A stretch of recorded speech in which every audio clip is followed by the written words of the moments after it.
Hey everyone, Steve here. Ask Steve number 6. Pretty exciting. We're already into number 6. It's really good. If you're new here, this is what happens is you comment on this video and I will answer your questions on the next video. You can ask me anything about Pokemon, eBay selling, online selling, life tips, things that you might think I know of, things that maybe you don't think I know of, and maybe I'll research them a little bit for you and come back and give you a little bit of a good answer. So I'll use the whiteboard if I need to help describe some of my points, but without further ado, we'll just get right into the question. So there was a really good one to start off with. It was by, I'm going to butcher this one, Futterman.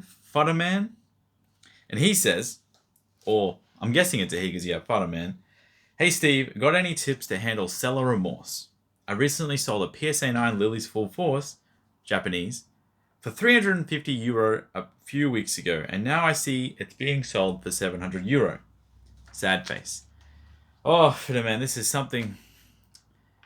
To be honest, I'm going to be completely honest with you. I do not know how to handle seller's remorse. But it has happened to me thousands and thousands and thousands of times over the years.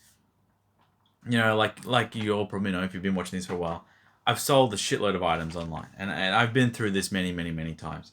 Even with this card in particular, Lily's Full Force, I also had almost 20 to 30 PSA 10s and CGC 10s and CGC 9.5s over the years, and I have sold this card many, many times for significantly less than it's currently valued. I'm not 100% sure of what Lily's Full Force is at, the Japanese version. If I had to guess, it would be around like $2,500 USD, $3,000 USD right now for a PSA 10. I've sold that card as well for 300, 400, 500, and it is a hard one. I think... Let's just get through it. I'm actually going to write down everything that comes to my head with this question. Well, this is actually an insane question to start off with. But let's figure it out. You have your Lily's Full Force. That's the item you're selling. And we've got to figure out why. Why are you selling it? So when it comes to buying and selling, there needs to be something that you want to buy for the reason to be selling. Especially when you're selling unique goods, limited goods, just like... rarer Japanese items. If something's valued more than $1 and other people are willing to pay $10, $20, $50, $100, $200, go on forward, it is like a limited good because it wouldn't be valued at like $200 if it wasn't limited. If it was unlimited, it would be basically free because you could just get as much as you want. Does that make sense? So you got to figure out why. Why are you selling it? Do you want to buy something else? Do you want to do something in life? I don't usually recommend selling your trading cards or any sort of the collectibles to buy life stuff because it's not something that you can repeat. You can't just get that collectible back all the time. So you can't just keep doing the life stuff by paying for the life stuff with your collectibles. Does that make sense? So it's not always that good. Like if you want to, unless it's like a big one-time off or you got some medical bills and you're gonna die, definitely sell your stuff or sell whatever you can. But if you just want to go for like a holiday or a quick trip, it could be worth it to sell those items. But you can't just always replicate going on those holidays by selling the items because you can't get the items back. Does that make sense? So I usually advocate for not selling your cards or anything like that without buying more cards. And that also comes with don't put money in to trading cards and like collectibles. Like recycle the money in your own hobby. So sell your cards to buy cards, not just like keep working and then keep putting the money from your job into the trading cards. You want to get to the point where you're buying and selling within your own collectibles to buy the collectibles. That's kind of what I did over time. I stopped using the money from my job and I just made the collectibles. And obviously right now I don't have an outside income. So all my stuff that I buy is from cards. I try not to, at least as much as I can possibly help it, sell my cards just to buy random stuff out in the world because it's not something that it's repeatable. I want to get more cards. So I hope that really does make sense because to be honest, I'm running on very low sleep. I've had a few days delayed videos. I've been really enjoying Diablo 4 lately, so if you're wondering why I haven't been posting videos, that's why. But we'll get into it. So you got Sellers Remorse. So why did you sell the item? So you want to figure out, you want to know what you want to buy before you actually accept an offer or you list an item, buy it now. You have to have things on the horizon, even if you can't afford them or even if you can't keep them or put them in your house or not enough space. You want to have an idea of what is purchasable at the current market prices. Also, if you have an item like this and it's $350, you said €350, that's a lot of money. It's a trading card. Regardless if you got $300, $1,000, $20,000, there's the cards that are worth $1 million. That's all irrelevant. $300 is still a lot of money for a piece of cardboard. So it's a pretty good idea to track the item's value and look at all the different secondary markets and how much it's going for. Sometimes people see like, oh well, it's listed here for 1,000, but I only paid 100, so I'm happy to like sell mine for 600. You can do that, but if your items sell and then that 1,000 is the next cheapest and that sells, and then it's like 1,500 is the next cheapest and then that sells, and then you have seller remorse, like why did I sell at 600? It can definitely hurt you without understanding how much it's listed for around the world, because it is a limited item. If it's at $350, there can only be so many listings. Even if it's 100, 1,000, 10,000 listings, you'll be able to find most of them on public secondhand marketplaces like Facebook, eBay, Mercari, Yahoo, all these other places. It doesn't have to be Japanese. It can be Card Market for Euro. It can be every single different ebay.com, .ca, .uk, all that kind of stuff. So why are you wanting to sell that item? And then obviously why turns into what you want to buy. I'm not going to write that down, but what do you actually want to buy? And then if you don't want to buy anything, what do you want to do with the money? Do you want to use the money to buy more stuff for collection purposes? Because you probably bought this lily most likely to collect. You didn't plan on it going up in price, but then you sold it, and then now it's more expensive, but it went up in price because that's why you sold it, but now it went up in price again and you wish you had it back, or you wish you didn't sell so cheap. It is definitely something that happens to everyone. So especially in a market like this, I mean, I'm not going to be privy to it. Every single Japanese card is like absolutely exploding right now. There's a whole bunch of reasons, and I don't really want to get too much into it because my opinion's worthless in the subject. It is what it is. People are paying more for the cards than previously valued at. It's not just one card, it's actually just everything. I do own a whole lot of the cards that are going up. I am trying to actively buy the cards for my collection as well at the same time, so it's good if you're a seller, bad if you're a buyer collector. I try to be both so I can get both sides. But yeah, how do you handle buyer's remorse? Learning from it as well. So this the second step is like, okay, you sold the item, it went up more. Why? We really want to figure out why did it go up more, and that's when you start looking at the market. So like I said, you really want to just, anytime you list an item, make sure you're not just $100, $200 like listed cheaper on eBay. Regularly check your items. Like I'm not gonna lie to everyone, I don't check my items that often. I have an inbuilt price that I'm happy for every single item I sell. Generally, like, let's just pull this one out. So this is a Chikorita reverse from Expedition. And this likely cost me like $10. I graded it for 15, so I have $25 US all in. I'm happy to sell it for 40, and I'll just let it sit for the longest time. And that's the $40. Even if this card sells for 40 and goes up to 60 after like a few months, I'd be happy because I built in the price that I wanted to sell it at right at the start. I don't update prices that regularly, usually only if an item sells or if I see it happening retroactively and I see a price sell for more in another market than I have mine listed for. I try and catch the wave, but most of the times my stuff just sells and the cards are double the price next day. So I understand the whole buyer's remorse thing, or seller's remorse, sorry. Yeah, so yeah, there's a few things to focus on there, but overall it's just luck, man. Like that's all it really is. The price is going up. I mean, no one's gonna know. No one can sit here and be like, I knew that was gonna go up. I mean, a lot of people, they buy sealed boxes, and like every sealed box has gone up over time. Like every single sealed box. There's no sealed box that hasn't gone up over time. And there's some people that buy a sealed box and then it goes up. Like, see, I knew it was gonna go. Okay, well, it's not. It's a limited product. Everyone wants it. It's very obvious. But for single cards, it's not as obvious, and a lot of it has to do with luck or just simply people with more money wanting the items and willing to spend more money. That's pretty much what's happening now with the rarer Japanese cards. So that's the first question. Thank you for that, Footer Man. We'll get into the rest of them. And also, I hope you're having a great day. Thank you for watching. 2,200 subscribers. I mean, that's crazy. I mean, when I first started a few years ago, I didn't even expect anything. And then I like kind of restarted again at the start of the year, started posting a lot more videos. I started like 800, 900 or 1,000 subscribers, something around that. And we got, 1,200 more in that time being. And it's been a great process so far. And, I don't really know what I'll end up at the end of the year. I don't have any subscriber goals. I don't have any view count goals. I don't have any goals with things that I can't directly kind of like work. Like my goals personally, I like to post an X amount of videos or list an X amount of items or submit a certain amount of items to PSA every month. There's no like goals that aren't within my... my words today are not too great. Like I don't have like sales goals personally. I don't have view count goals because I can't change that. Like I can't force people to watch the videos. I can't force people to subscribe. Does that make sense? So that's pretty good. We'll get on to Torsten. Hello, Torsten. I find cards that are deals, but by the time I factor in fees and condition creep, brackets, people listing the cards in incorrect condition, bracket, there isn't much profit in reselling. Is there a trick to sourcing cards? Oh, that's crazy. That's a... So pretty much this question is there a trick to sourcing cards?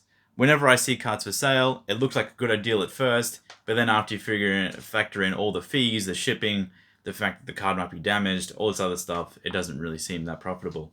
And yeah, Torsten, you're pretty much correct. It is not that profitable, and you need to spend a lot of money just to get like that 1 in 10 good deal, that 1 in 20 good deal. Most of the time, it's like making 10 to 20% and just recycling stuff, breaking even on a lot of cards. The trick is to don't give up, obviously. Learn from mistakes, understand that some sellers might hide items like defects and some sellers don't. Taking more risk generally ends up having more profit, but it also can... My apologies.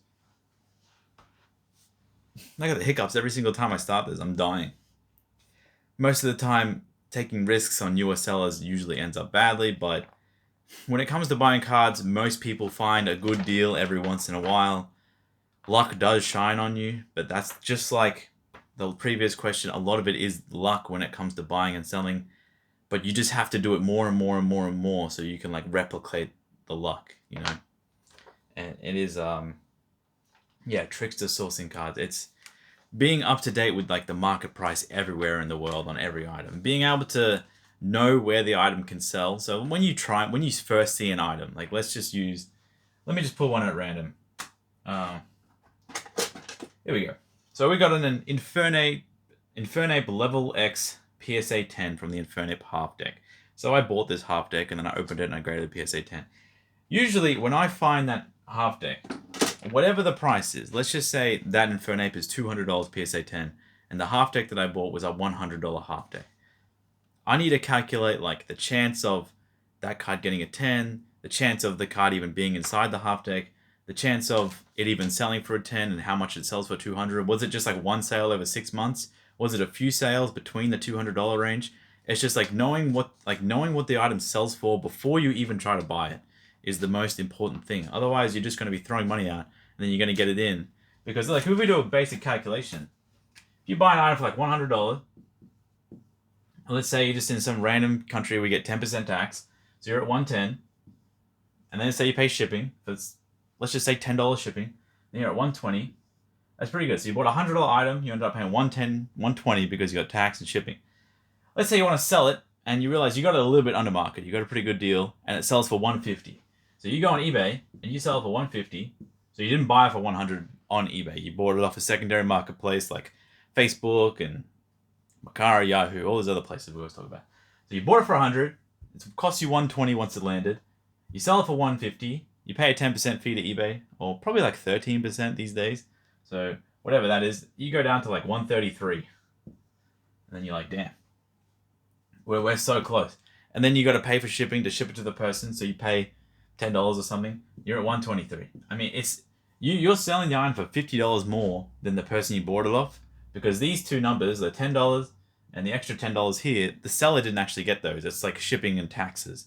It's all lost in translation. You don't get the $17 fee here, and then you don't get the shipping as well. So, yeah, it is really, really hard to justify buying and selling sometimes for some items. And that's why I always talk about like learning volume, understand like the cheaper you buy something for, like if you buy a lot of cards for like 20 cents, 50 cents, $1, you sell them for like $2, $3, $4. The percentage gain is much higher, but obviously like the dollar gain is much lower. But that gets you more knowledge. That gets you like better processes. Like sometimes, like for me personally, I auction off like 200, 300 cards a month here and there, just to justify. eBay gives me a lower fee because I do sell a lot, so that's pretty good. Because I sell a lot, they give me a lower fee, so I need to auction off the items to get the lower fee, even if I break even all of it. Also, I buy a lot of shipping supplies, so buying 1,000 pre-made boxes is a lot cheaper than buying 500 pre-made boxes or 200 pre-made boxes. Buying 1,000 bubble wrap things it's cheaper than buying 500. So the more volume I do personally, the cheaper my actual sales, my actual profitable sales are, then lost my train of thought. The cheaper my profitable sales are, because I'm pushing more volume just to get like cheaper shipping rates, cheaper fees, cheaper everything. And now my shipping also, I ship so many items. When I first started selling on eBay, even years ago, but if we fast forward, we go backtrack like 2 years ago, it used to cost me like $21 to ship a package to the US. Now it actually costs me $12 to ship a package to the US. And I'm pretty sure that's one of the cheapest rates I can actually get in my country, 12 Australian dollars to send to US. But that's because I've shipped 200, 300, 400 packages internationally every month, and they're charging me like 10 grand every month. But I push all these volume sales, like I probably have 200 to 300 sales a month where it's not profitable at all, break even, or maybe even a slight loss. But usually not a slight loss, but usually within break even or like a few dollars profit, just to justify all those extra fees and things I get to save. I get to save on my eBay fee, I get to save on shipping fees, I get to save on packaging, all this other stuff. That's what I mean when it comes to volume. So these big sales, obviously they don't look very good, but you go from $1 and then you pay for the cards, you buy like 100 for $100 or whatever, and you sell it for like, you list it for $3 or $4. It makes more sense in the very lower range. And then over time, because you're actually making money, you can buy the $2 per card or $5 per card items and take more risks because you know they actually sell. You get more knowledge from like listing more items. That's why I always advocate for people to start on the lowest end first and the bulk end first, and really, really try that out before anything. Before you start going, I bought this $100 card and it came with a crease in it and it's not worth anything now. Or I sold this for $150, but I only got like $120 back from shipping and fees and promoted listings and all that other stuff. So, I haven't spoken words in days. I've been trapped up in this office and I've just been talking to myself. That's crazy. Oh man. So it feels weird to jump on the camera and start like talking after I've just been like a complete shut-in. So I hope this did make sense with the trick of sourcing cards. It's not actually the items, because I promise you right now, all across the world, in every marketplace, in every category, clothes, trading cards, figurines, everything, there are items you can buy, receive, relist, and make money on. There is millions of items listed online right now that you can actually, but knowing what sells and understanding the fees is not what many people really, really, truly understand. So if you need help with more of that, Torsten, I can make another video on that. That's actually a really good topic. I probably will make a separate video on that because it's a very common question of like sourcing cards. A lot of people go, Steve, where do you get your cards from? I want to buy from the exact same place as you. They don't understand that I'm also just paying like market price or sometimes more just so I can guarantee like a mint condition card. And if I just told them that, they'd just be like, oh, that's so lame. But it's like, well, that's the reality of buying and selling cards. They just want like the instant answer of like, where can I make money easily? But that's a very good question with the way you phrase that, Torsten. So we've got Henry Stump. How do you deal with item not received or item not as described from international sellers attempting to get their money back? Is that international buyers, I think? How often does this happen? What is the best methods to protect yourself before and after a claim? Let me see if we're still rolling here. We're still rolling? Oh, hell yeah. All right, Henry. So item not received, item not as described as a seller selling internationally. I think that's what you're getting at. So when you send an item internationally, it's basically identical of how you should send it domestically. Great packaging, clear label. Sometimes, I put an extra label on the box. If it's like more expensive, $100, $200, $300, I'll put 2 labels on the package, one on the front, one on the back, in case it gets flipped over or in case the label rips off. You can put another label inside the box. So this is for item not received when you don't think the buyer is trying to scam you also. These are things that you can protect yourself with. And I think I'm sweating right now. So if there's sweat marks on my back, don't judge me. So we got item not received. So we go INR. Oh my God, what is that? So here's things you can really do. So we put extra labels. Write this down. Extra labels. That's the first thing. So item not received. This is if you do not think the person is trying to scam you. There is many people out there who do try to. It's 0.001% of eBay sellers. And I'm also going to go through how to protect yourself in this method. But how to deal with item not received. So we'll chuck that off first. So here's what I do. Extra labels will go 2 on the outside of the box and sometimes 1 inside the box. Because even if the labels outside the box come off, customs or whoever else is dealing with it, the postage service from all around the world, they'll open the box, see what's in it, lost and found, they'll put it in there. And they'll see, oh, they printed out an extra label and put it on the box. And if you don't have access to labels, you just simply write the person's address on the box or add in the tracking number as well, because if you print your labels online, maybe you would probably put that in. But if you just write the tracking number too, all these other things you can do, it's great to do, because I've had it happen many times where my labels have actually come off the box. But just because we got lucky and the sellers put the extra label inside the box, I usually ask people to do that for high value items, we have been saved. So we've got extra labels, and now second one, probably signature. So signature on delivery is super, super, super important. I think on eBay, you have to use signature on delivery for items over $750. 100% you have to use signature for that. But, even if it's like 200, 300, definitely just throw in signature. Signature is important for the eBay coverage. So if the item gets delivered and it has signature, but they say they didn't receive it, eBay should and will side with you in case something changed. But as far as I'm aware, they have sided with me and they refund the buyer and they let you keep the money because you use signature on delivery. What I use is Express Post. So anything international is like $750. I use Express Post because with Australia Post for me, with Express International, it comes with signature on delivery and the price is like $3 difference. I use Express so it gets there like a week faster or 5 days faster or whatever. Touches less hands, sits in less places, it's more prioritized. Within your own country, using the fastest shipping method is best. Just the fastest it gets through everything and the less amount of time you can sit at these shipping depots or being in people's hands or not being prioritized. Definitely Express is very, very good. Any method you can use.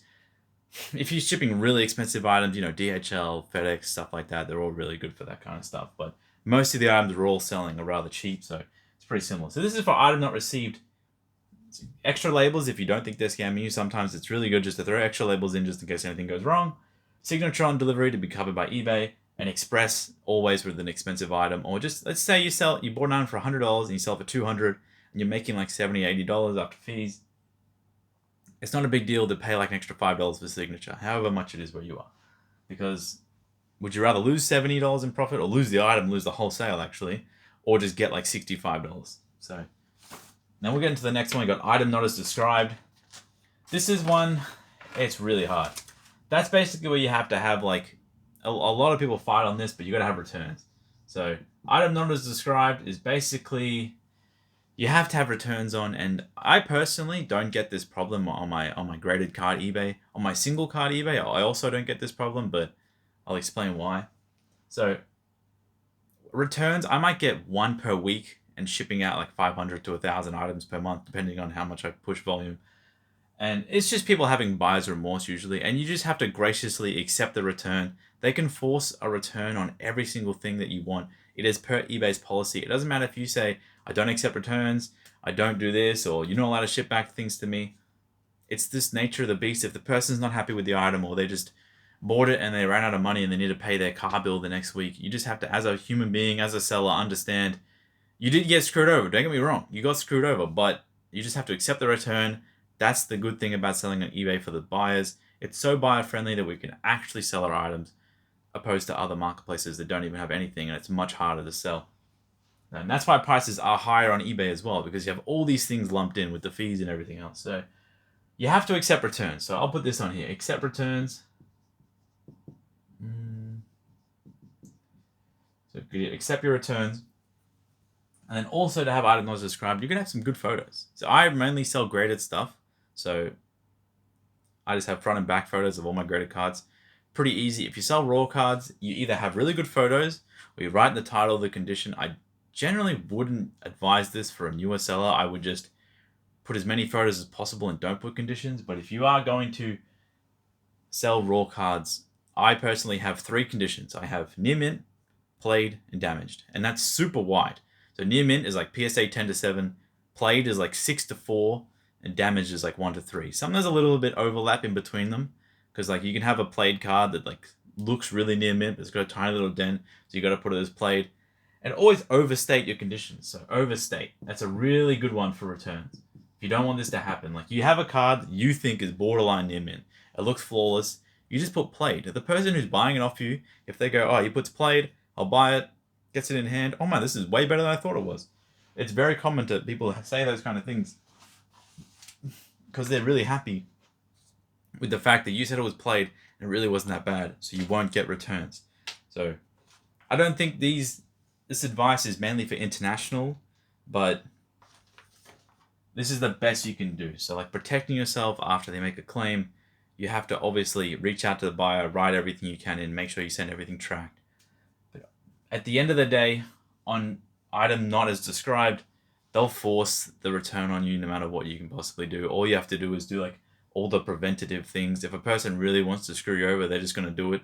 You just have to understand that it just happens. It's just a way of life. Don't let it turn you off selling or buying, because there is bad people out there and they're looking for for themselves most of the time.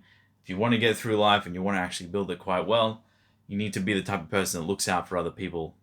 And unfortunately, it does suck because you're looking out for other people and they're trying to stab you in the back, but that's just what happens in life. So this is how you protect yourself against item not received and item not as described. I really hope that helps you, Henry, because that was a lot to think about. If you want to get more on that too, you did mention the claim at the end there, so I'm guessing you did have a claim that you want a little bit of help with, but obviously this is like 2 weeks after the video, so I'm sorry I didn't get this out earlier for you, but usually cases, you want to be preventative in, is that a right word? Preventative? Is that a real word? You want to like prevent them from happening before like it happens, pretty much, because like cases, once it's happened, it's happened. You can't do anything about it. You want to stop them from happening. Also, this one day shipping.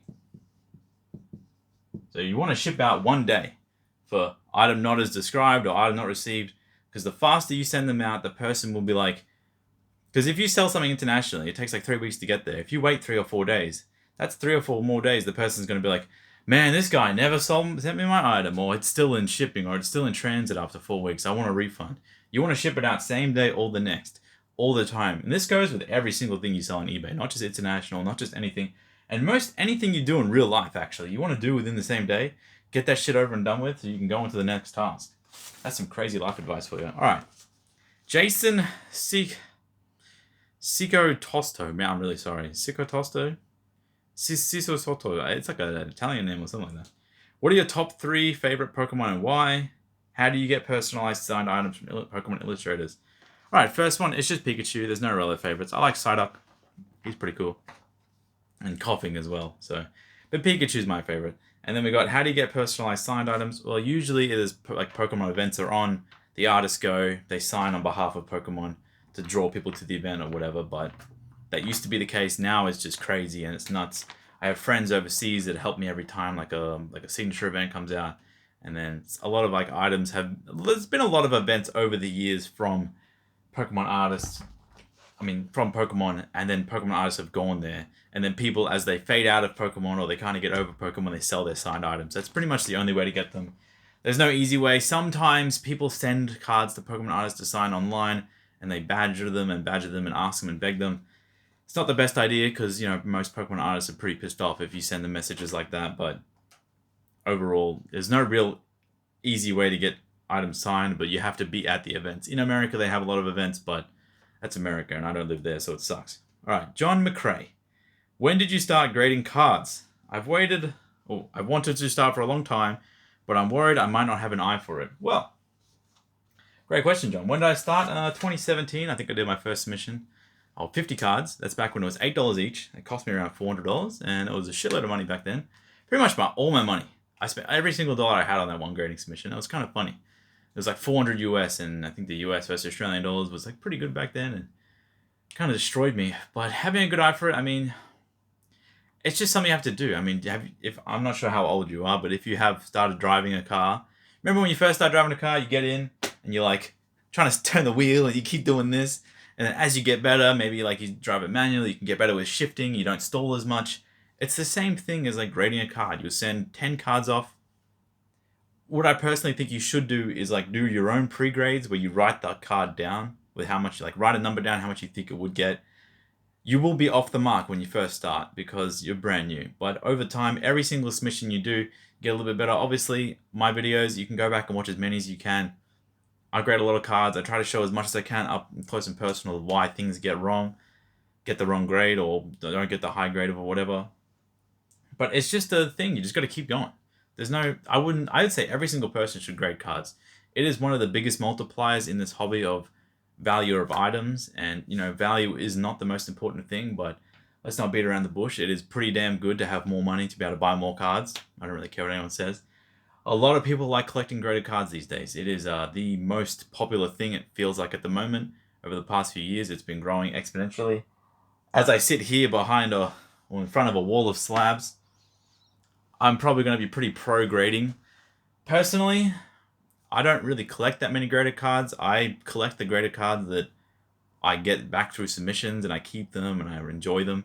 I don't buy as many graded cards as I used to, just because I have almost every set card or normal everyday card that I normally would like to buy. I pretty much have it. So the stuff that I really want doesn't really come up graded, and it's super expensive, and I don't want to grade that stuff regardless because it's really expensive. But if you are getting into it, I definitely think it's really great to do some grading.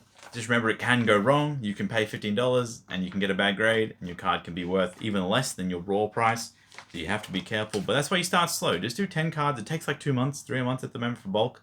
If you want to send a few in and get them done faster, you pay like $30 or $40. You get it in like 2 or 3 weeks. But it's just a thing. You just got to start. It's super easy to do submissions. I got a video on submitting, and I'll do another video eventually on how to do submissions even better. So don't worry too much about that.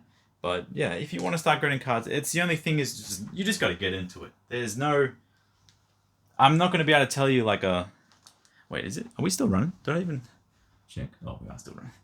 So there's no easy way to answer it. You just have to get into it. So yeah. And if you need help, if you want to send me some photos of your cards, I can give you an idea. Please don't everyone send me your photos and be like, yeah, so John, if you want to send me some photos, I can give an idea of what it could get. But without seeing cards in person, you might not have shown me like the correct damages, and we can both get it wrong. But I can give you a rough idea. If you have a scanner as well, you probably don't, but I did a video on a scanner recently. You can scan the cards and pull it up on your computer at a really high resolution, and you can go see all the corners, because they get really deep. They got the loops, and they go like this, and they see all the corners and everything that we don't really see just with the naked eye, especially if you're untrained. But at the end of the day, it doesn't really matter what the card condition is. It's going to get the same grade regardless. So just send the cards in, learn from it, do it again, until you get to a point like me. Even I get some bad grades sometimes, and then I get the cards in, I was like, oh, I missed that. It happens. We all do it, but yeah, you just have to start grading cards. Just Jack 21. You often say something similar to, it's not about making money, it's about trying to get as many cards as possible. How does your wife/partner respond to that? Well, that's a personal question, I guess.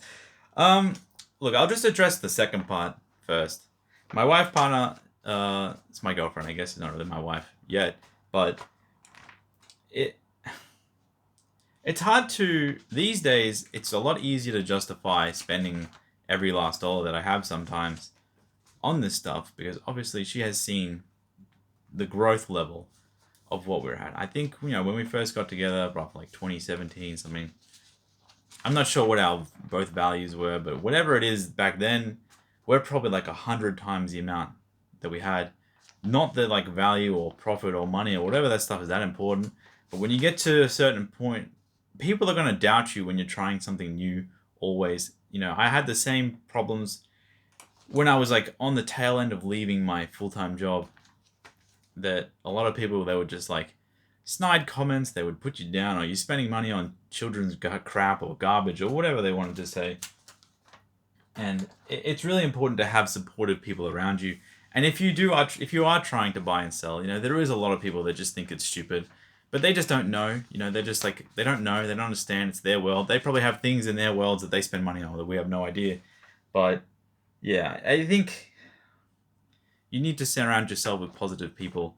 You also need to explain it, and maybe once you have done a few sales or a few purchases, and you like write it down and like use a whiteboard, write it down and really explain, look, I bought this for $100. I did this to it, and this happened, and now I have $200, and that's the point. Like, I did this, I spent the money, but also I sold them and I made some money.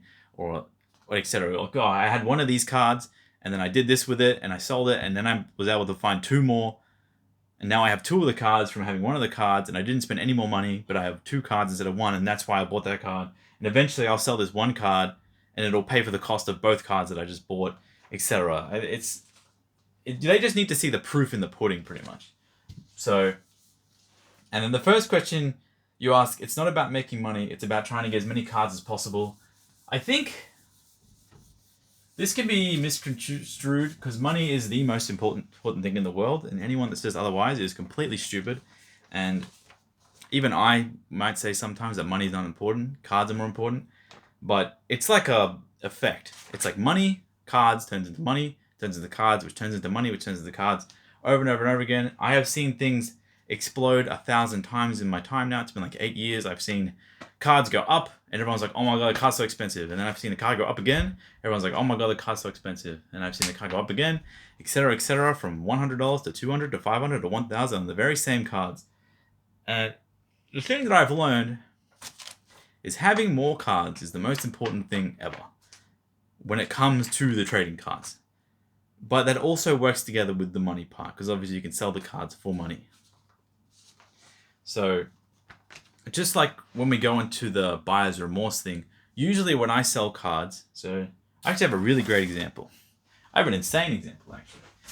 Let me see if I can find it. So, this might expose my purchase, but it's pretty expensive already. So these cards here, this is Money SP promo. I'll do just a little bit of math for you. I've lost the thing. So this Money SP promo, I paid $35. We'll just use Australian dollars because that's all I can remember. I paid $35 per card. I bought 20 copies. So I'll write 20. However much that is, that's like what, 700 or something? Yeah, so that's 700. So I bought 20 copies for $700. I graded 20 copies, and they cost me around $25 each. So that's $500. So that's $1,200 right there. I paid for 20 copies of Money, the 340 SP promo. I paid $1,200 to get 20 copies of that card, and I graded them all PSA 10. I got very lucky buying them. They all got PSA 10s. I'm pretty happy with that. So that's pretty good. I have sold, to this date, I've sold 17 of these. So what, $35 card cost, $25 for the grading. I have sold 17 of these for roughly around $5,000. It's like $4,500 to $5,000, give or take. At the start, I was selling them for like $150, $180, but now they're going up recently because, like, you know, this is a rare promo to get. It's money, it's a trainer card, waifu, whatever bullshit you want to say. I sold 17 of them for roughly like $4,500. So whatever that is, I have $3,300 profit, whatever. Take fees off, take a lot of stuff. It's probably a little bit less, a little bit more. $3,000, $2,700, however you want to say it. So I have $5,000, or I have $4,500 now after all the fees and everything. Let's just say that. Whatever it is, it might be less, it might be a little bit more. But I turned the initial $1,200 into $4,500 just by buying and grading the cards and just believing in it, knowing it's a good card, understanding Pokemon, all this other crap that people want to tell you. But now with this $4,500, I have gone ahead and I have bought, we'll use it over here, I have bought 100 more copies for a price of $4,500. So even though initially I bought them for $35 each, now I'm paying $45 each on average. So I'm paying more for the card, it's going up. But I turned 20 copies into 100 copies with the same amount of money here. And that's when I say money is important, but cards and getting the most cards possible is really, really important. Because now I've completed my purchasing of the money. I have 100 of them. I will slowly drip feed and sell them over time. Hopefully they stay the same value. It's all luck. It's all luck. If the card didn't go up, I wouldn't have made this much. I probably would have made around $1,000, $1,500. That's what I was planning on. But I got lucky. Obviously, luck is very important. But I made a lot more. And then I made this much overall in gross. And I was able to buy 100 of them. So that's when I say cards are the most important things ever. Because now I have 100 copies of this card from buying 20. Then I can use 100 copies of this. If I sell them for $300 each, which is what they're currently selling at, that is, after I grade them, I have to pay for all the grading, obviously. I have to get 10s. All that other stuff, that's like, what, 30 grand or whatever. That's a shitload of money. But then I can use that money from selling these cards to do the same thing with another card, 20 copies. If it works out well, if it's a good selling card, buy another 100. It's stuff that you can do with, you know, you can just reduce all the numbers And you can do it with 2, and you can sell them for 70, and then it costs you 120 to do the grading as well, and then you make like $330 in profit. You just take all the values away. It works the same with 2 copies. So 1 copy into 2 or 2 into 4. It's all the same. It's pretty much what I've been trying to do since I very started doing this 7 years ago, 8 years ago. Is all I try to do is buy the cards, sell them, and try to buy the same card, but more quantities. I mean, that's just, it's super simple. Everyone does it all around the world. I'm not the first person to do it. Trading cards have been around for hundreds of billions of years. Everyone does it, but that's pretty much what I do. Using grading greatly amplifies it because it's more risk. It takes a long time, so obviously you have to wait for it to come back, 2 or 3 months. All that other stuff's compounded into it as well, and it's why the price of graded cards are much higher than raw, even if it's just a grade, even if it's just brand new. Oh, my voice is going. So I really hope that helps. Just Jack 21, that was a good. How far in? I've only answered like 5 questions. Oh my god, we're 40 minutes in. I'm bad at this. Alright, SG, thoughts on newer TCGs, mate? There's been a raft of them since 2019. Are there any that you are bullish on or speculating on? That's a lot of lingo there, mate. Look, I really just like Pokemon, to be honest. Yu-Gi-Oh! I dabble in. I really tried with Weiss. I bought a bunch of like rarer Weiss cards and I graded them. It's actually going quite well. I think on my Weiss purchases, I spent like $20,000 on random Weiss cards, things that look cool, things that appealed to me. And I think I've sold like $15,000 worth of that, and I have like $20,000 less left over of inventory value after I graded the cards and sold them, kind of like what we just explained. But it's I really just like Pokemon. The biggest issue I have with the other trading card games that I'll probably never be able to get past mentally is that the volume is not there. The volume, and for me personally also, I really don't like it. I just like Pokemon. Yu-Gi-Oh! Has this issue for me as well. I really like Yu-Gi-Oh! But the volume is not there. I really want to just go crazy. I want to buy, like I said, I want to get 20 copies. I want to buy 100 copies. You can't do that with other trading cards. Oh, my eye is like freaking out right now. Oh, sorry. But yeah, you can't do that with other trading cards, where trading card games, maybe you can, maybe I'm just not privy to it, but I feel like you can't get like 100 of the same Pikachu card, or like 100 Charizards, or 100 this, and they can actually all sell within the month, the week, or whatever, and you can just, make a little bit, and there's huge swings, there's huge volume, it's really exciting. There's new stuff every week in Pokemon. You constantly discover new things. It's been around for such a long time. The new TCGs, I'm sure, are great. I'm not really that much of an investor or a speculator, even though I just explained some sort of like investment thing then. That was literally just buying for a certain price and then selling for a certain price. I got lucky because they went up, but like the plan was in place regardless. So don't like newer TCGs. I think Pokemon's great, and that's pretty much that. Whoa, how good is that? Elvis! What are ways to salvage losses in singles bought for grading that aren't condition you hoped? Well, that's pretty good, Elvis. I think I kind of covered this a little bit earlier about like learning how to sell lower cost cards, breaking even, understanding that can happen, understanding the risk of buying stuff.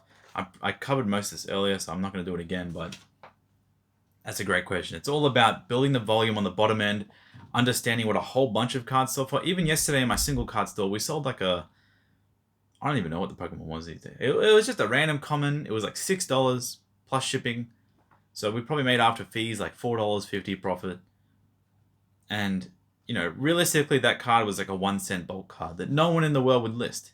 That's what I'm trying to always put in the effort to get like the lower cost ones out. It's not always about like selling really expensive PSA cards. It's about just like a huge spectrum of understanding how much you can sell almost everything for. And the more things you sell, the more knowledge you get, understanding people, more feedback, etc., getting better at processes, cheaper everything. So I'm buying stuff and then getting a loss. You've probably seen many collections I've bought. I've shown them. I get destroyed all the time as well. It is what it is. They're not in the condition you hope for grading. That's why selling singles is more important than selling graded cards, to be honest, because you're not always going to get a PSA 10 worthy card, a BGS or CGC 10 worthy card. So learning how to sell singles is actually more important than selling graded cards. So thank you, Elvis. Justin, how do you separate between money for your business and money for your personal life? I find myself spending personal money on extra cards or spending money from selling cards on personal stuff. that's kind of what I did explain this also a little bit earlier. That's really good. We got repeat questions. It's like keeping the cards separate and not constantly putting your personal money into it, because it is like it's not very self-fulfilling. Obviously, if you're trying to grow something and you're trying to go hard, don't get me wrong, I put almost every dollar into like Pokemon for like 3 years, but it did get to the point where I was like, okay, that's my life money. This covers my bills. This covers all this. That's my Pokemon. If I want the Pokemon to be bigger, better, whatever, I need to put more effort in. And that's pretty much how. I will have like a video eventually on like how to grow from the start of like a Pokemon reselling type business. I wouldn't really call it business, to be honest, but a Pokemon reselling store online. It's going to be a long one, so I haven't really had the time or had the thought to like fully write out a script for something like that. But how do you separate? Well, I mean, obviously, I don't really do it anymore. I mean, if I want to buy something for myself, I just buy it. If I want to buy something for the collection or the store, I just buy it. But if you are still working, you need to understand that like if you're still working a normal job and then you're still working on your eBay side hustle, and I'm very proud of you for doing that. The money you earn from your job is for your life. The money you earn from eBay sales is for more cards. That's how it always should be. There are times where there are deals that come up or there are things that can happen, or you want to leverage a little bit or you want to go a little bit harder. You're not doing something wrong by bringing your personal money into it. But you need to understand that like you need to be working towards paying yourself back. It's never just putting money in. It's like a loan, like you're loaning yourself the money. So I really hope that can be fully understood, where otherwise you're just going to keep dumping your money in and then you're always going to feel like you're broke and you're always going to have to like fire sell out of your business or your collection or like your inventory to be able to pay for that life expense or pay for something. And like I said earlier, you can't just use your cards for like trips or use your cards for this or that, because it's just going to feel bad when you can't keep doing it because you're going to run out of cards for it. So I hope that makes sense, Justin. Henry Stump. Is that 2 questions, Henry? I think that was. Oh, you're cheeky. Cheeky boy. Where does your most consistent and reliable profit come from? Old, mid-era, or modern? I assume older has bigger margins, but volume obtaining these cards and selling takes a lot longer. Well, you're right on most of those things there. My biggest, I can't really tell you where my most consistent, reliable profit comes from, because I mainly only buy modern cards. I mainly really only enjoy modern cards. I don't really care too much about old cards. Old cards are great for selling singles. Modern cards are really popular in high grade PSA right now. But I don't really enjoy the old cards as much as I used to, so I mainly only do modern cards. And I like getting 10s when I'm grading because it feels good. And buying old cards, you just don't get any 10s. It doesn't feel very good. So yeah, mid-era, a little bit black and white XY, and then more modern stuff. And then EX era, I'd probably put that even old because that's really hard to find these days. So, and you're right, if you get an older PSA 10, some Team Rocket Scyther EX PSA 10 from Team Rocket Returns would be really good. If you get some Dark Charizard PSA 10, I've got some of those back recently. That's pretty good. It feels really good. It's got huge margins because the raw price doesn't catch up to the PSA 10 price. They're kind of like those Marnies. We explain them. It's like $50, $60 raw, whatever now. PSA 10 price like $300. It's still a very large margin, but once you take out like fees, grading, shipping, time, it's not as large as you'd think. But an old card like a Dark Charizard, you might buy one for like $200, a Japanese Dark Charizard, and you could probably sell it for like $800, $900, $1,000 PSA 10, but it's much harder to get it, obviously. But I can't really give you a proper answer to that because it's very biased, because it's what I spend my money on is basically modern cards, mostly.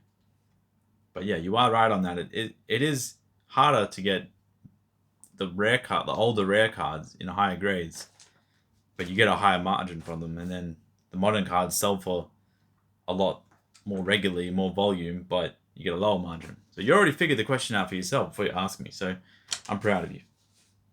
Cross asks me, have you ever branched into MTG? I've recently taken the plunge after getting a little bit burnt out from Pokemon. I haven't done MTG, but obviously, I don't know if you've seen, I've been getting into Yu-Gi-Oh! A lot more recently. It's a breath of fresh air, but there's always something for Pokemon with me. It is hard when it's like 24/7. I find myself taking more mental breaks from Pokemon these days than I'd like to admit. It is quite mentally taxing to just be like keeping up with everything all day, every day. So nothing's wrong with taking a break from something. Otherwise, you're just going to fall out of it. You're going to burnt out. I'm feeling very burnt out at the moment. But I have a job to do. I can't just stop making videos. I can't just stop selling. I can't just stop doing my things just because I feel a certain way, because I just have to do those things. But there are times where I stop looking at what's coming out in the new set, or what's like a really good looking cards, or looking for little secret nuggets of information here and there. I just stop looking at that altogether. I don't look at any Pokemon Discords or Facebook groups or on any YouTube Pokemon channels, because it's too overwhelming and I don't really care too much. So it's perfectly fine to kind of just not always be all in. You can take breaks every once in a while. There's nothing wrong with that. Zerg says, what did you focus on most when you first made the transition to grading a lot of cards versus selling raw singles?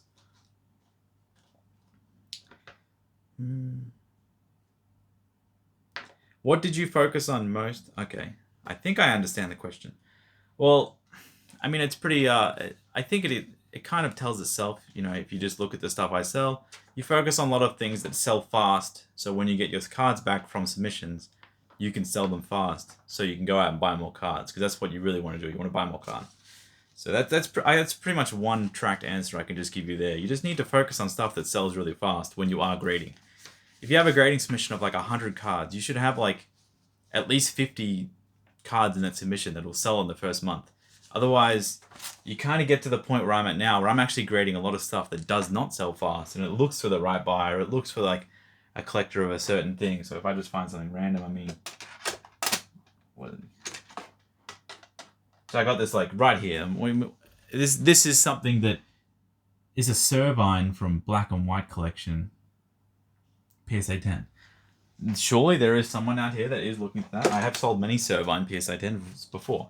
I've actually sold that one exactly, but I have multiple copies. So I've gotten to the point where I haven't needed to be able to recycle as much. But when you're first starting, recycling the money is more important than everything. Even if you're breaking even, like I said earlier in the video, it's really, really important to like get all the processes down, even if you break even.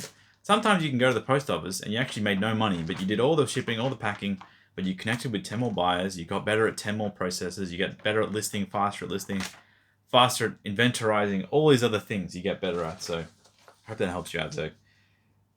I think that's Michelle Carlone. Hi, Steve. I live in a place where it's very hot and humid in summer and very cold in winter. Tell me about it. It is Christ. Even right here, it's hot and humid in winter. Oh, I'm dying in here. How do I keep cards safe from climate? Thanks for all the information you spread around. It's super helpful. You're amazing. Okay. Well, I appreciate the comment. You don't have to write that last part. It's fine. But thank you for the question, Michelle. So I run my aircon in my main area, and like to where I keep my cards. I run the air conditioner in the dehumidifying setting pretty much 24/7. I find that helps quite a lot. It's not as bad as you think if you have cards just like in boxes in the open air, but when you start putting things in like safes, or you put things in really enclosed spaces, a lot of people put them in their like ensuite closet for where they're like in their bedroom. And the biggest issue with that is like it's really hot and humid, but you also have like the steam from your hot showers going into those spaces, and they make it even more hot and humid, and the cards can definitely warp and damage. But keeping everything sleeved is definitely a plus. Keeping it card savored will keep them in line. And not just putting a few card savers in a stack in a box. You want to keep the card savers like really tight together, so they kind of look like, so instead of being just a little bit loose, you want to really have, like, this is graded cards obviously, but if I had card savers in my hand, you really want to have them stacked together, and like not that much pressure, but a little bit more pressure, like pushing, so they don't like curve and warp over time. But I mean, cards are just how it is. I mean, you can get humidity. You can have cards that will absorb the moisture and they'll just curve a little bit, but you know, if you put them in a dry place, the moisture will leave and they'll just uncurve. It's a pretty natural process. Side loader binders are really good at keeping cards flat. They don't put too much pressure on, but they'll just keep them normal and flat. I wouldn't use the top-down binders where it's like you insert it into the sleeve from the top, the most common binder usually, but I think it's not that big of a deal. Like humidity and even heat isn't a big deal, but keep them out of like sunlight, keep them out of into a really, really hot room that bakes, obviously. Try to keep them in like a cool, dark place, like stored up a little bit, or, you know, put away. Don't lock them in like airtight sealed tubs, obviously. just stuff like that. It just creates a little bit. You just got to be a little bit creative a lot of the times, and just make sure you can put in dehumidifying packs, the little silica gel things. It's not as important, to be honest. I mean, I live in Australia. I live in Queensland. It is like the most hot and humid place in the world. Not really, but it's really humid. I mean, most times of the day we're at 80% to 90% during the whole year, and I've never really had too much of an issue. But I always keep my stuff like packed away, put them in card boxes, always like tightly put together, and not really just sitting there around out. I used to have that a long time ago where I'd put my cards in like 5,000 count row boxes, and even I got one here. So let me see. So this one here, this is just some raw cards that I have to list, but this is really awkward to show you. But you know, they're just sitting in here unsleeved, and even then it's like, you know, they're pretty fine. They're all pretty like, yeah, they are sliding around, but these are all played, so it's not the end of the world. These aren't even like kind of curving or anything like that, just because I run like my aircon on pretty much 24/7. But I wouldn't leave cards unsleeved in a box like that for a long period of time. I would try to make sure you at least, at a minimum, have them sleeved, and then have like two like little foam blocks like pressing the sleeves together so they don't get those huge bends. So I hope that helps you, Michelle, and thanks to you for asking the question and watching the videos. Andrew Hart, hi Steve, what are your thoughts on simplified Chinese market? I saw that you had the Lily box, but have you looked at getting any other singles from the sets there?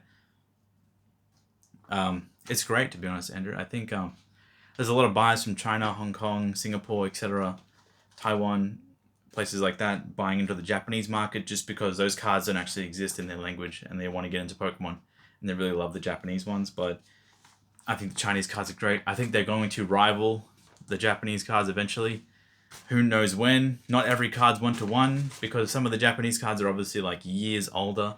If they release a full art trainer now in Chinese, it's probably not going to match the exact price of a Japanese full art trainer, just because the product is such a different life cycle. But yeah, I mean, there's a lot of people in China, and there's a lot of people in China that like Pokemon. A lot of people in Hong Kong like Pokemon. I think they have a lot more money than most of the Western world. That's probably why we see a lot of the price rises recently. They're all fresh getting new into Pokemon. Every price they see is the lowest price they've ever seen it. Why do I get hiccups every time I make a video? I don't know. I set the whole day, no hiccups. Make a video, hiccups. But yeah, don't come in, I'm busy. Just almost finished, okay? And then, okay. So I hope that helps you, Andrew. My partner's at the door. One second. Recording. What do you need? I have the keys, and I need to leave. Oh, I need keys? Oh, you got the keys. I'll give you some keys. Sorry, baby. I have both those keys. I'm sorry. I'm sorry. Where are you going? Emily just told me. Oh, did she? Okay. Love you. That was funny. So I hope that helps you out, Andrew. Yeah, the simplified Chinese market, I think it's just they're having huge events. They're doing crazy things. It's really, really impressive what's going on in China right now with Pokemon. The cards look amazing. They have like, they're so flawless. Like it's honestly impressive when I go through those packs, and there's just nothing wrong with any of them. Japanese cards, a bit of chipping here and there these days. English cards completely destroyed. You know what they're like. So it's really impressive what China's doing, and the products they're bringing out.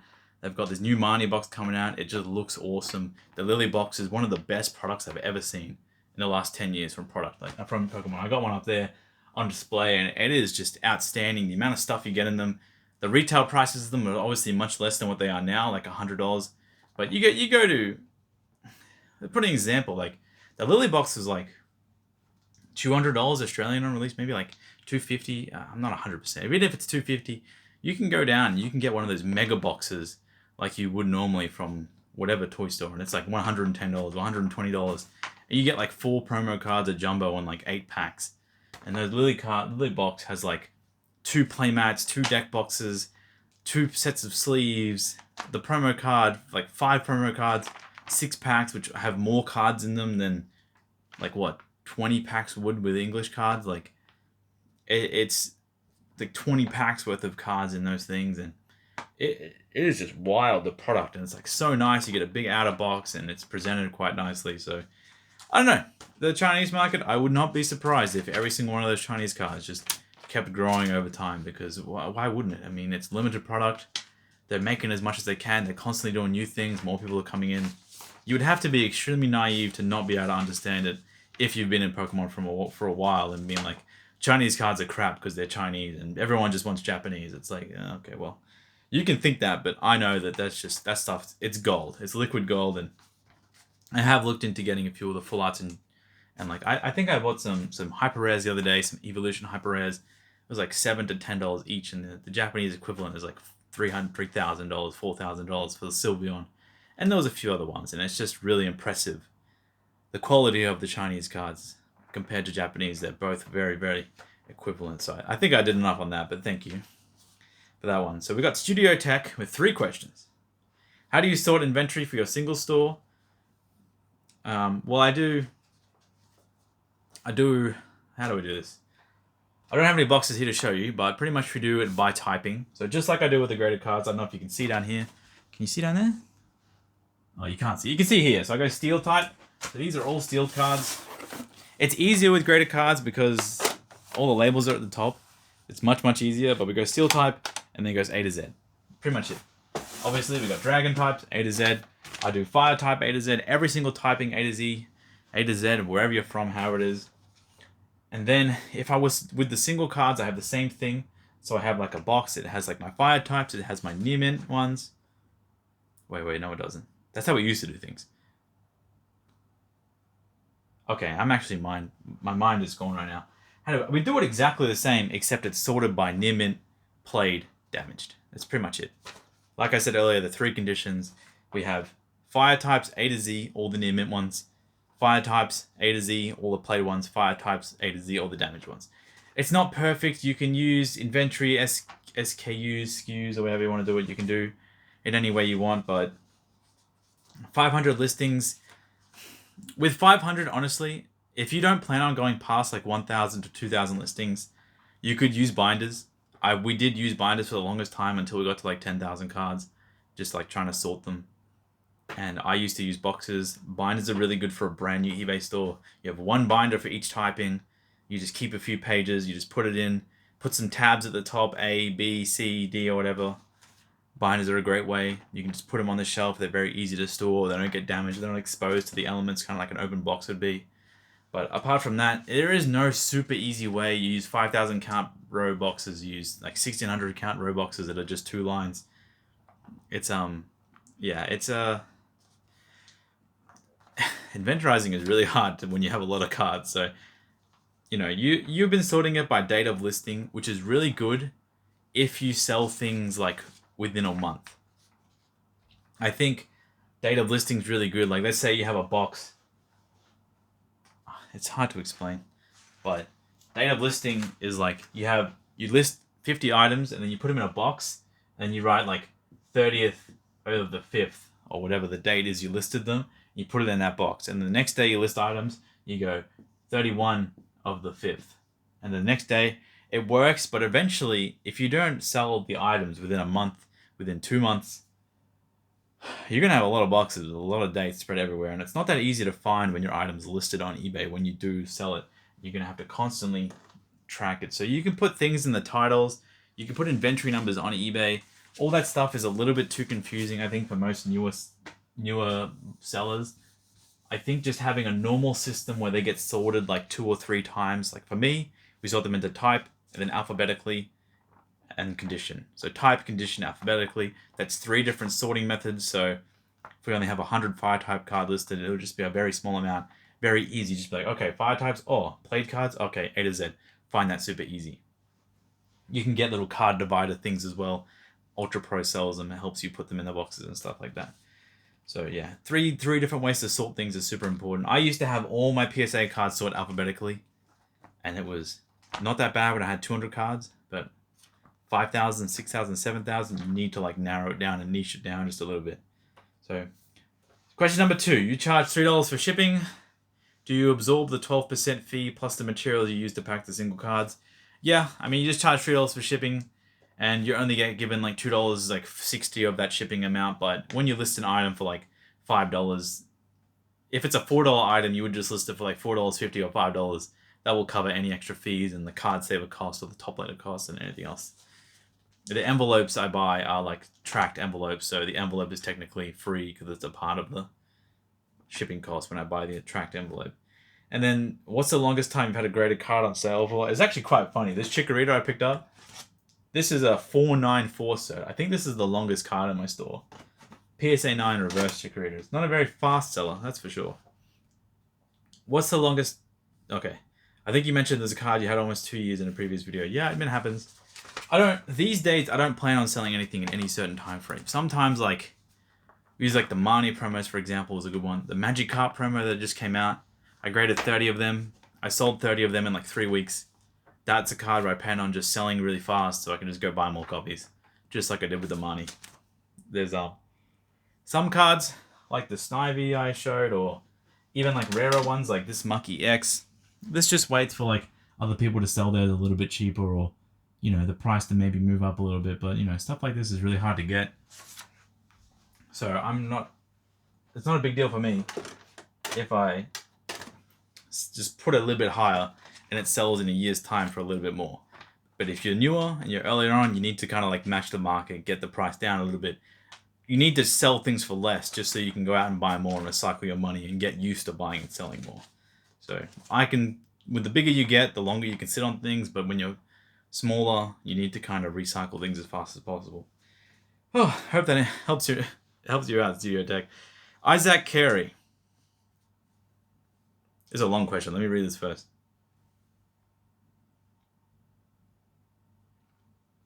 Is there anything you would recommend or have learnt to make photos of your items on eBay better?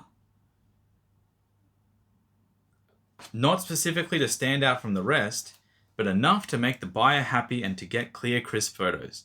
This is for a fairly new eBay seller selling both graded and raw. I'm also dealing with a storage problem. They're taking up a lot of space, and I have so many different boxes for conditions and different sets. Any advice? Great video, thanks. All right, Isaac.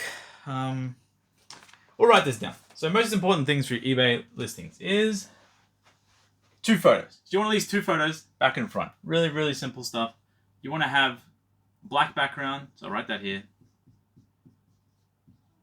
Oh my God. So black background, at least 2 photos. Let's say we've got a card. We'll just use this one. This is great. I use a scanner for my photos, so I put the scanning video up before you came to this, but let's say you got a card, you don't have a scanner. You take a photo of it. How would you take a photo? Would you go really close, or would you just like have it sitting on the ground on carpet sort of thing? So you want to put yourself in the perspective of a buyer, because how long does it take?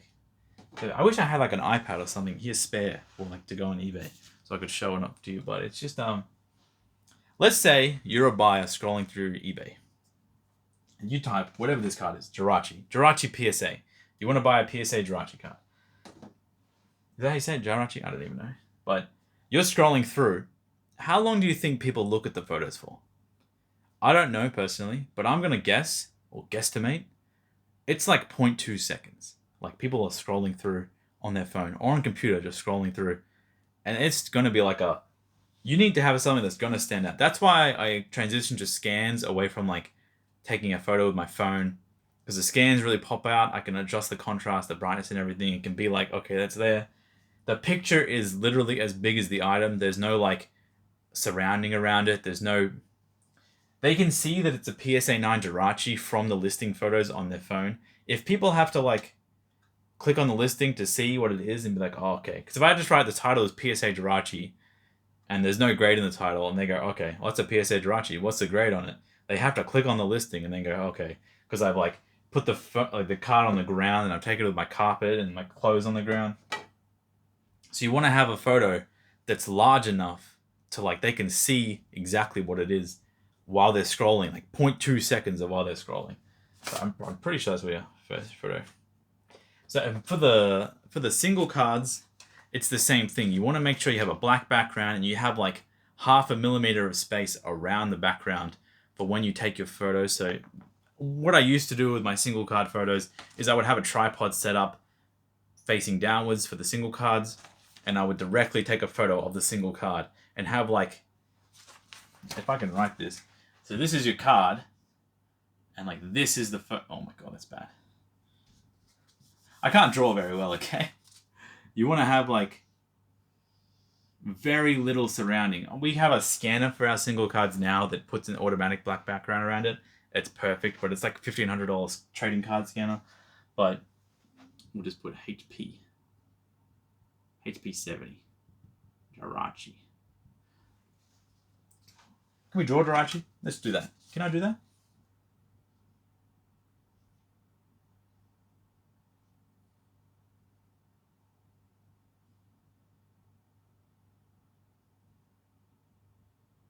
Give me a second on this question. I'm having some fun.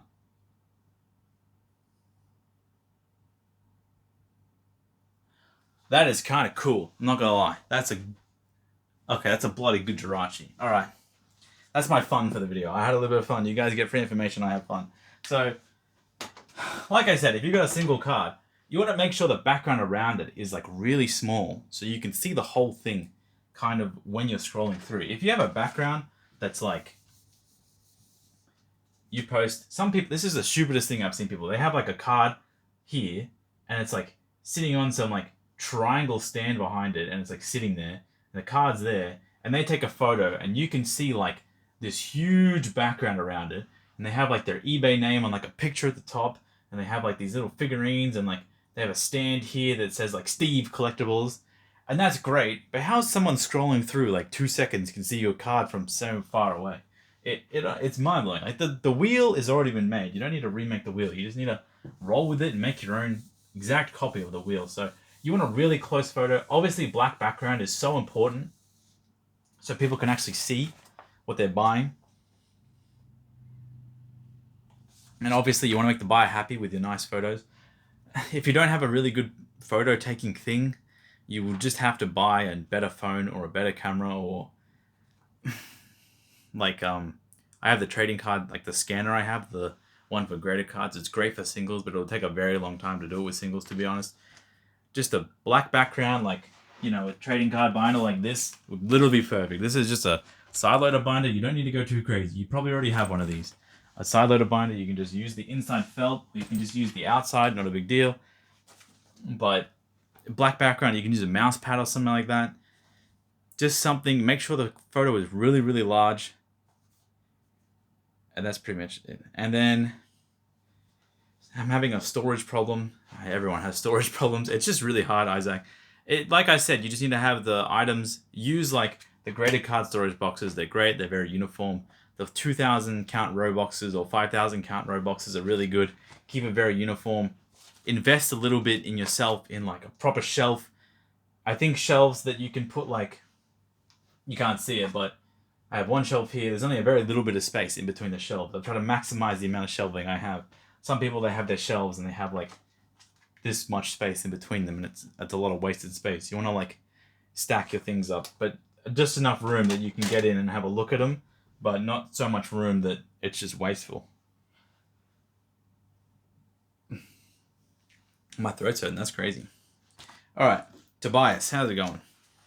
How do you deal with cards not selling or not selling as fast as you expected? It may not apply as much to you, hence the volume of your operation. We did cover that earlier, so that's a very good observation. But it would be nice to hear your take on it for people who deal on a much smaller scale. So I think I pretty much went through most of this already, Tobias, so thank you for the question. But like I said, as a newer seller, you need to be like either the lowest price listed or even relying on auctions to get a lot of volume. I think you really need to put as much time in as possible into building up a very large amount of like low dollar things just to get an idea of what the hell actually sells. But I see some people's like, oh yeah, I run an eBay store, and I click on it and they have like 30 items listed. And I was like, well, you know, you are doing well, you're trying your best, but 30 items listed on your eBay store, and most of them are just like either a few graded cards or like a sealed product. It's like everything's above $50 or $100. That stuff doesn't sell as fast on eBay. Like most of the sales on eBay are like $12 and under. And if you can really fact check that if you want, but like most people just buy cheap stuff on eBay, and that stuff really helps everything in your eBay selling life. It even helps you tell eBay.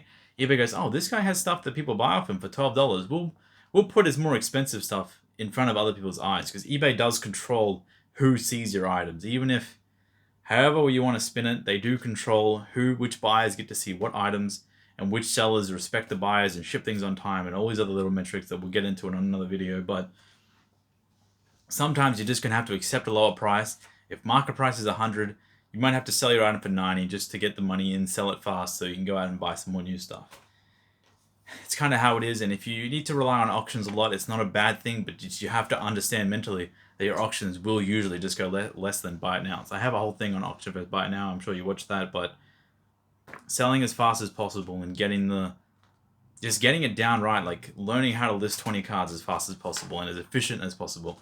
Learning how to store the cards as efficient as possible. So the faster you can grow and just deal with things. It doesn't matter whether the card's $1, $100, $1,000.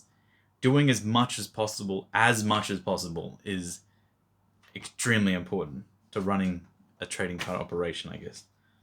Dr. Matty Ice. I hope you're a real doctor. That'd be so cool. You're actually smart, unlike me. Hi, Steve. Given how drastically the Pokemon card market has changed in 2016, what advice would you give sellers like me who are now starting eBay stores? What are some effective post-COVID strategies I may need to consider when buying and selling cards? Well, Dr. Matty Ice, I think we've covered quite a bit already in this video, so I'm not going to answer this question, but thank you so much for the comment. Hopefully next time you can actually get to your comment first, and we can answer that in full detail for you, but I pretty much went through most of it, of how to list some items, what people are looking for, the strategies I use, all these other things. I really hope that is helpful. And I'm sorry if you're unhappy with me not answering the question, but I think I already covered that multiple times over already. Mitchell Staples. Sorry, mate. How do you decide how to price cards, especially with with cards that there isn't any sales data on if you have attachments to?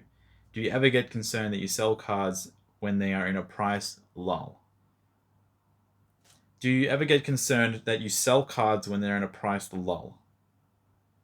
I'm not really sure what that last part means. Like I said, not very educated, but let's get into this first part. So how do you decide to price cards when there's no sales data or you have attachments to? So we went through earlier in the video of how to sell when you like the seller remorse thing. It's pretty much the same question with how do you price cards. It's like making sure you understand how much it is on every marketplace. So that is not important to this question, not as important, but cards that have no sales data. So you need to find relatable sales. So let's say you have something, I'm not sure what you have. If you have the item that you're thinking of next time, it might be better. But if we can use something like, this happens a lot in like the rarer cards that I deal with regularly. So who would use the Snap Charmander for reference? How good's that? So let's say right now I want to sell my Snap Charmander. We know two things. What do we know? We know what we paid for it. All right. So when you want to sell a card, you know what you paid for it. That's the ground, most important thing. You and no one else knows. They might know, but you usually know what you paid for an item that you want to sell, especially if it's something you say you have attachments to it. So we know what we paid for it. That's really important. Second things is you have an idea. Everyone, even if you don't know what it sells for, whether it's realistic or not, you need to know what we want. So you need to know what you want for it. You're not going to find the exact amount, but if I paid, this isn't a flex or anything, but it's the last thing I actually bought. So we paid $75,000 for that Snap Charmander, and it's really stupid to be honest. I could have got like a really cool car or something. Another one. I could have had two cool cards. So we paid 75 grand for Snap Charmander. What do I want? If I had to sell that card, it does mean something to me. I do like it. I haven't had it for that long for it to be sentimental or whatever, but if I had to sell that card, we figured out earlier in the video about fees, shipping. Even if you wouldn't get that high of a fees if you did like a very high transaction like this, but even if we had like a 5% fee, I would have to take at least like 80,000. And then you got to think about like selling taxes and all this other crazy stuff when it goes really high. We'll just ignore those for now. But I would have to accept at least 100,000. And this could be $75 and $100 too, by the way. It doesn't have to be these large numbers if you just ignore this, whatever. But we got to figure out what we want. I would need at least $100,000 to even consider selling it, because you know what you got for the item. You know what you paid for it. You know like how you got it. You know how annoying it was to get. You know how you know the item more than anyone else. I know that there's no Snap Charmanders listed anywhere in the world other than there's one on Yahoo right now for like 130,000. I think it's like 130k. So I know. We'll do this. So I know. Relatable. Is that how it is? Relatable sales. So let's say there wasn't another Snap Charmander listed, but there was other Pokemon Snap cards listed. I know there's a few listed around like 80,000, 90,000 at the moment around the world for a few items. A lot of like the less likable ones, not less likable, but ones that aren't like a starter Pokemon like Charmander, they're a little bit cheaper, like Chansey and Articuno, and even Coughing is a lot cheaper.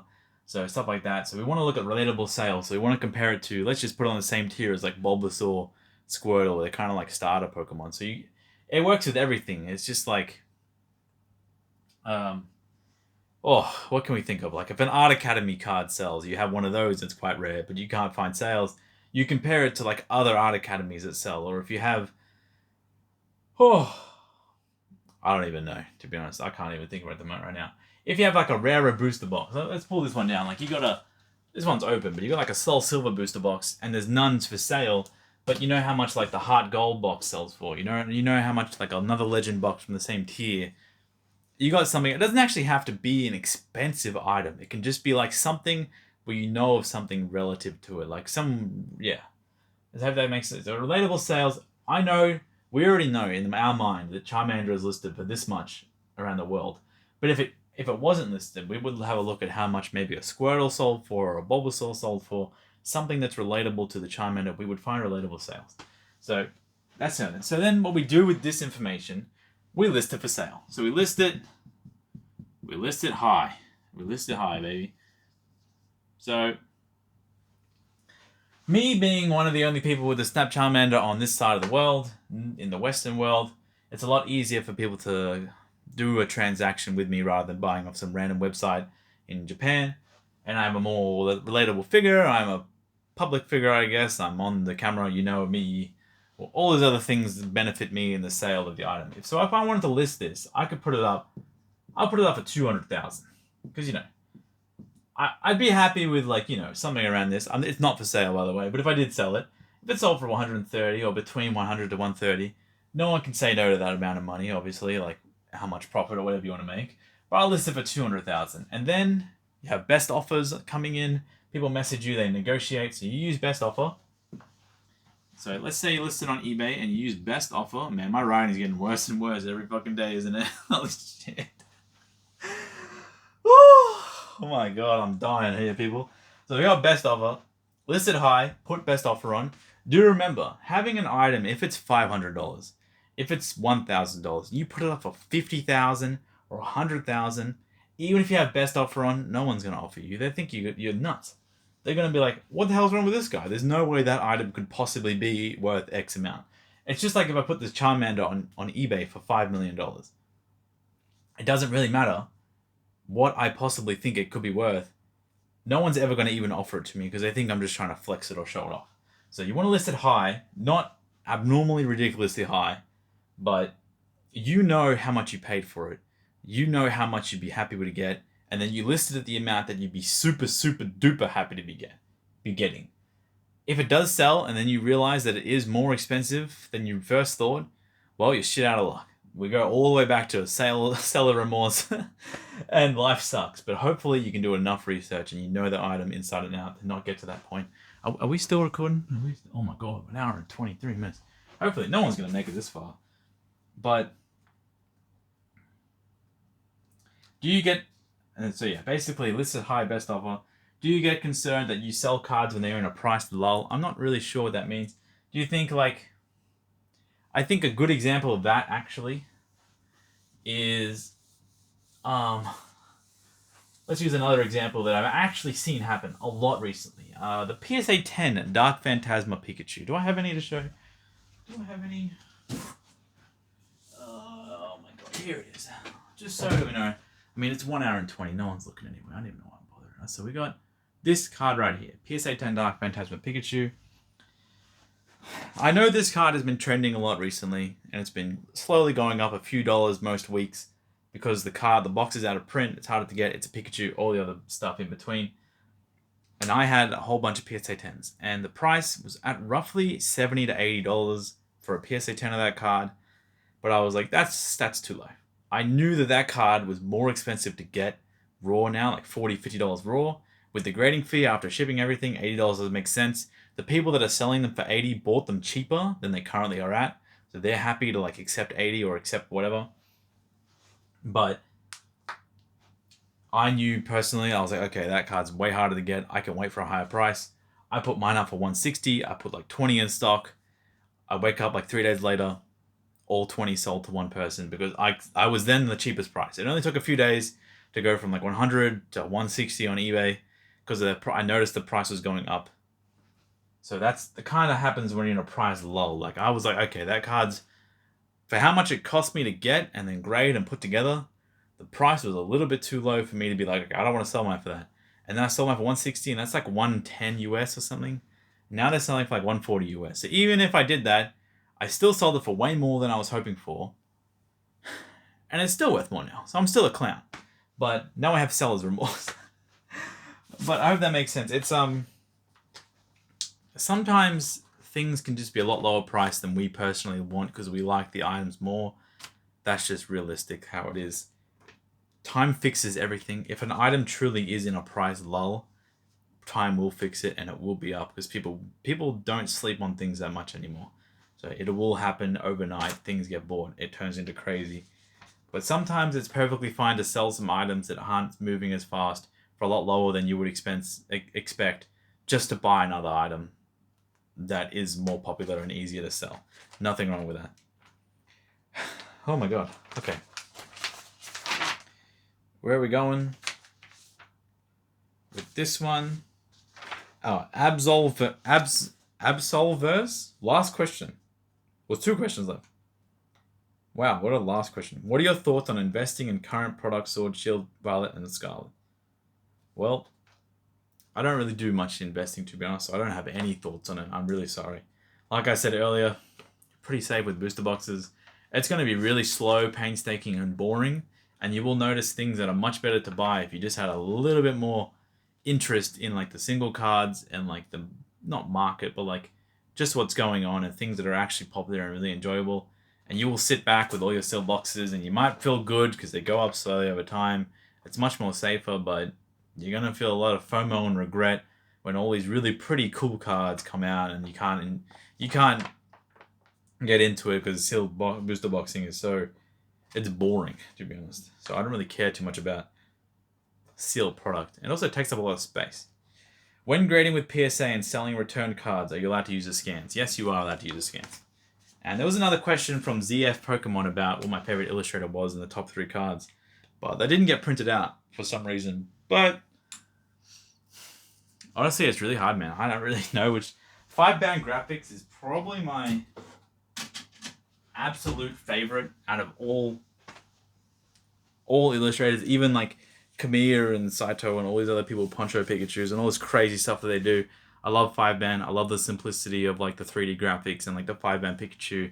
That's why I bought all the trophies made by 5-band because I really like the way they look. And if I'm the biggest clown in the world buying those cards for heaps and no one else wants them, that's perfectly fine. But yeah, 5-band's probably my most favorite. And then the 3rd place victory ring is one of my favorites. Decorations are my favorites, and the new Sword and Shield trophy is one of my favorites too. So, whew, that's pretty much it. Thank you so much for watching, I guess. Obviously, any other questions, put in the comments for the next one, etc., etc. My voice is dead. I really hope you enjoy this video.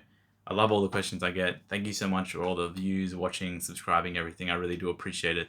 Hopefully, we can make more of these and make them better in the future. I'll be more professional next time and ready to go. Today was really like, my brain's not in it today, but we get there in the end. An hour and 30. I really hope the audio is working. And that's me. I hope you have a great day and enjoy.